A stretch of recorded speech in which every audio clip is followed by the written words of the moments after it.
Okay, how are you guys doing? For those of you who are finding this video first, I just did an entire reaction and sit down listen to the entire Dark Side of the Moon by Pink Floyd. It is part of this playlist that you're finding this album review and dissection in. So be sure to check that out if you are interested. This is basically me giving a review of the album, my thoughts, my opinions, what I got from it, the incy-bincy things, you know what I'm saying, some cool things I noticed, and me dissecting each track to the best that I can. Okay, Dark Side of the Moon by Pink Floyd. Yeah, absolute masterpiece. I made some notes here just so that I do not, just so I can have a constructive, constructive thought, and I can speak constructively without biting my tongue or anything like that. So we're starting with track number one, or the opening rather, Speak to Me and Breathe. Now with this, the feeling I got was that it was settling us into the album. It basically got us comfortable and relaxed. It was like almost, okay guys, you're in for a trip, so let us calm you, let's get you guys relaxed, any nerves, whatever's happening, let's get rid of that. We are here to entertain you guys. So that's what I got from it. It almost felt like when I listened to it, I had two predominant thoughts. One was that it felt as though they're telling you to take a breath and relax, and then the other, because I heard a heartbeat at the beginning, it almost felt as though they were saying this is the beginning of, metaphorically, this is the beginning of life, the journey of life, because it just tied in, and as I progressed more throughout the album, it felt like that.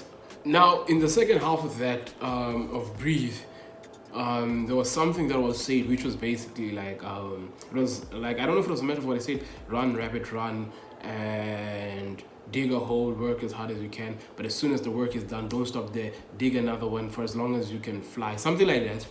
And that was actually quite interesting. And at the end it said you will run towards an early grave. I don't know, it kind of, I'm stuck in two thoughts right now.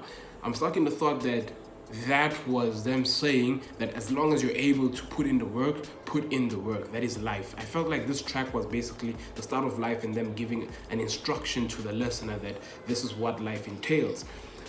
But at the same time, when it said you will rush to an early grave, I then got the feeling that it was, if you overwork yourself and you overdo it, you're gonna die soon. You get me? You're going to work yourself to the grave. So those were the two gists I got from it, from Breathe, or from the opening from Speak to Me, Breathe. Absolutely beautiful. Another awesome thing was it started with a heartbeat. You know, it's absolutely crazy because Speak to Me starts with a heartbeat, and the following track is called Breathe. When you're born, what's the first thing that happens? Your heart beats and then you start breathing. So it just tied in so well, man. It tied in so well. And then we move on to track number two, On the Run. Now, On the Run, I was listening to it, if you guys saw the reaction, and I had not seen the title yet. And then halfway through it, I was like, oh, this feels as though I'm being chased. And then I looked, and the song is called On the Run. And it was fairly surprising for me. And the instrumentals fit the name so well. It literally felt like you were being chased. And it's a huge contrast to the opening, because the opening was calm, relaxing, although the lyrics were sometimes straightforward, like, hey, you'll rush to an early grave. And then, but the tempo of the introduction or the introductory songs was very calm, relaxing, and then you come to On the Run, which is energetic. It's like it's pushing you. And track number three is Time. I've done a full reaction to Time in which I gave my review, but for the sake of those who have not seen it, Time for me was an absolute beautiful listen, absolute solo masterclass by the legend Billy Gilmore, basically telling us about how time is so little, how 1 minute you think you have all the time in the world, the next you have no time left, how we chase the sun but we might never catch the sun because of time, the one commodity which we do not have an abundance of. Everything in the world we don't necessarily have an abundance of, but time is the most limited resource that you have and your most precious resource. Besides anything else, time is your most precious resource. And that's what the song reminded me of, and basically that's what the gist I felt it gave the listener. Same time, it ties in so well with On the Run and Time, because on the run it feels like you're being chased, and then Time, it's all about you don't have time left. It's like it almost feels like this album is talking about life in a weird way, because on the run you're chasing something, you're chasing life, or metaphorically chasing life, and then time, you don't have enough time to chase life to the maybe to the extent that you wanted to chase it, or you may not have enough time to chase life to the extent that you wanted to. So that's what I got from it. Beautiful. Might I say, this for me was the strongest run in the album. Okay, from Time we go on to A Gig in the Sky, the great gig in the sky. Then we go on to Money, Us and Them. That is the strongest musical run I've heard in an album for a very long time. Absolutely monstrous, absolutely engaging. It just kept you in. Now we go into The Great Gig in the Sky. From the name already, you know it's most likely speaking about something like heaven or life after death, whatever it may be. And then if you go back to the lyrics, I do have some lyrics here, but there's these lyrics that I found. It says, "And I'm not frightened of dying, and time will do, I don't mind. Why should I be frightened of dying? There's no reason for it. You've gotta go sometime. If you can hear this whispering, you are dying." You know, and when I was listening to this, I genuinely felt as though I was listening to something that was being performed. Like, it just felt so. Listen, The Great Gig in the Sky is probably my favorite song on the album. It was so beautiful. It's my top 3. I have 3 songs. Time is one of them. The Great Gig is the second one. But The Great Gig was absolutely beautiful, very memorable. I genuinely also appreciated the vocals that were used as instrumentals, as part of the instrumentals. That was beautiful. Absolutely beautiful. Genuinely appreciated.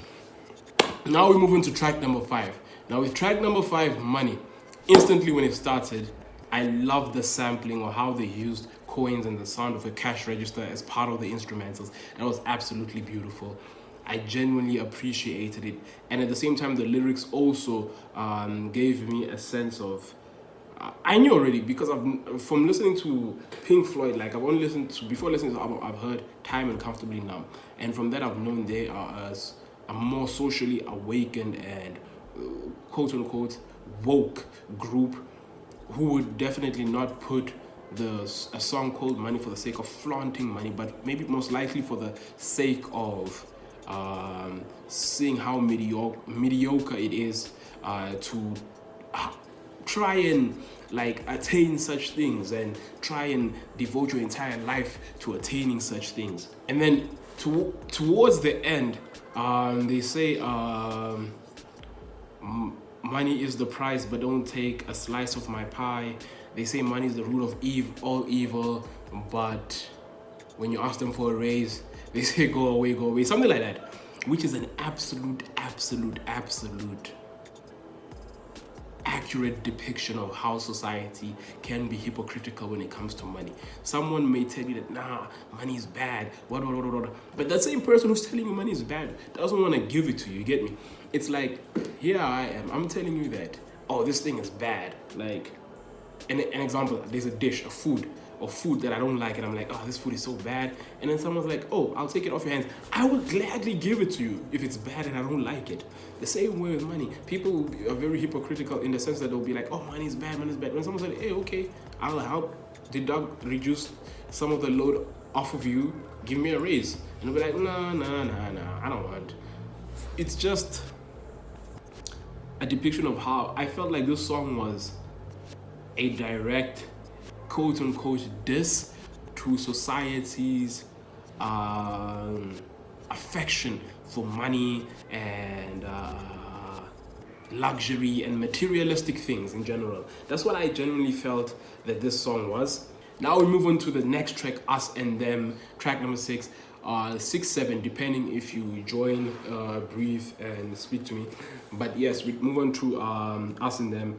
Now with Us and Them, immediately when it started, I felt like, oh, it was more relaxing than the previous track, because Money and The Great Gig in the Sky were very upbeat. They have you moving, and now this one here, Us and Them, was less what's the word, less upbeat. It was more calm. It had a relaxed tone towards it. It felt as though they wanted it to be relaxed so that they can convey the message that they want to convey directly. And the more I listened to it, okay, I heard soldiers and stuff like that. And I was wondering, what are they trying to say about soldiers? This for me, it felt as though it was outside. When I first immediately caught onto the lyrics, all felt like something that is happening, that can happen to the day life of people. And then we come on to this song, which, I don't know, it felt like they were talking about, I heard lyrics such as, the front rank died in the general set, and stuff like that. But the more I think about it now, the more I realize, so in my head I'm sitting here and thinking that maybe they were trying to show that how, at times, insincere war can be, because as I said, the front line died and the general said, people are dying and all that stuff. Yes, the general is top tier and all that, but it just felt as though this song in particular was just like Money, how I said Money was to show how our attachment towards materialistic things and money is almost laughable. I feel rather that in this song, it's the same. They're trying to tell us that what is the point of war? This is what I'm getting from Pink Floyd at this time. I feel as though their lyrics and how they are depicting war, it's almost to say, this is a waste of time. Why do we have to go through this? Or why does it happen in a sense where there is no proper cohesion, if that makes sense. I don't know if that makes sense. Let me know.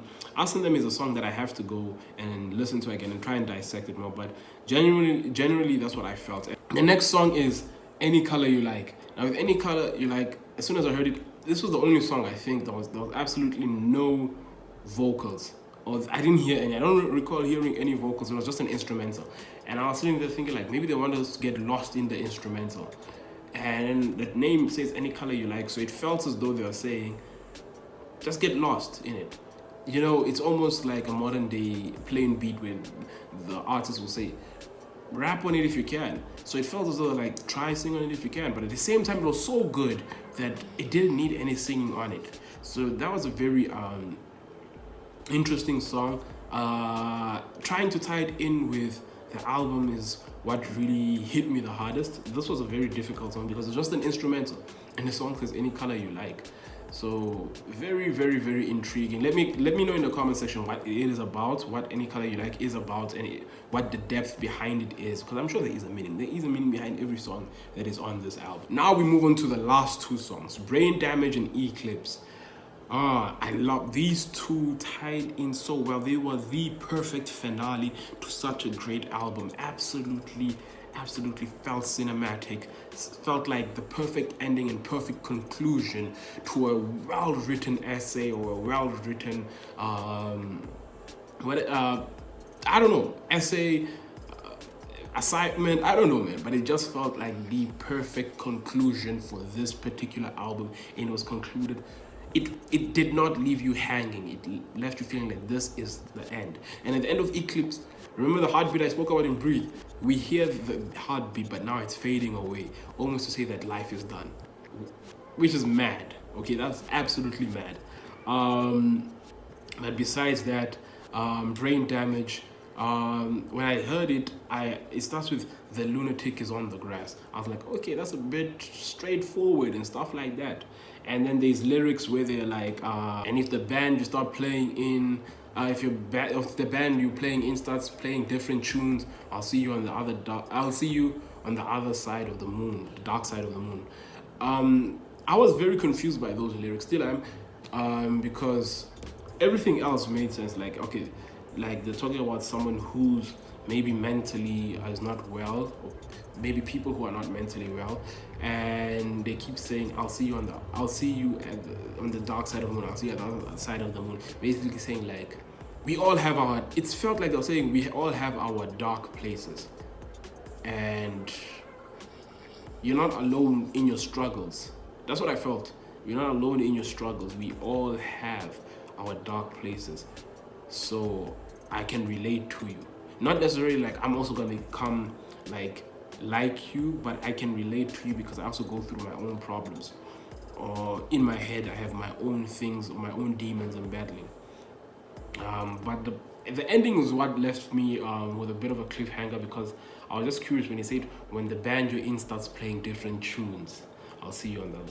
I don't know if maybe it was just the lyric, but I don't think it was. Very interested by that. Let me know again what it meant, or if there is a deep layer to that lyric, and I'll be so glad to hear from you guys. And then Eclipse. You see, there was something about Eclipse that I really appreciate, okay? Was the songwriting skill. Now, if you guys notice, yeah, I'm gonna try put, let me paste a screenshot of the lyrics, right? If you guys notice, this song, right, has A, B. B. Has B, and almost the same lines of A then a singular B, starting with B. Almost the same lines of A, then a singular B. Absolute genius writing. That was absolutely awesome. Because I was listening to it and I realized that they were starting everything with all, and then I noticed, they started with and then there was a B. Then I was like, oh wait. I noticed it in the first half, and I was like, let me pay attention, maybe this does continue, and it did. And that was absolutely beautiful, man. Wow. So, this is my complete review and dissection and appreciation of Pink Floyd's Dark Side of the Moon.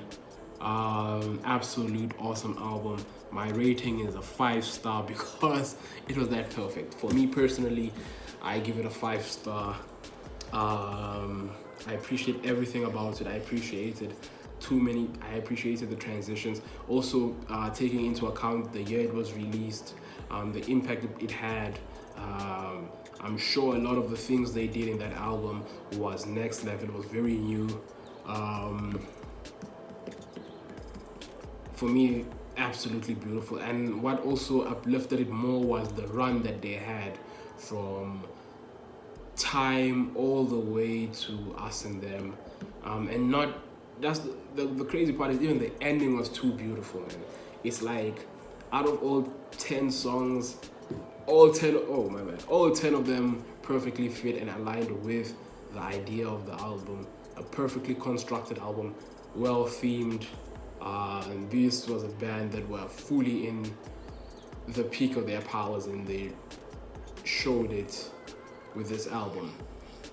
Dark Side of the Moon, Pink Floyd, Dark Side of the Moon, the review.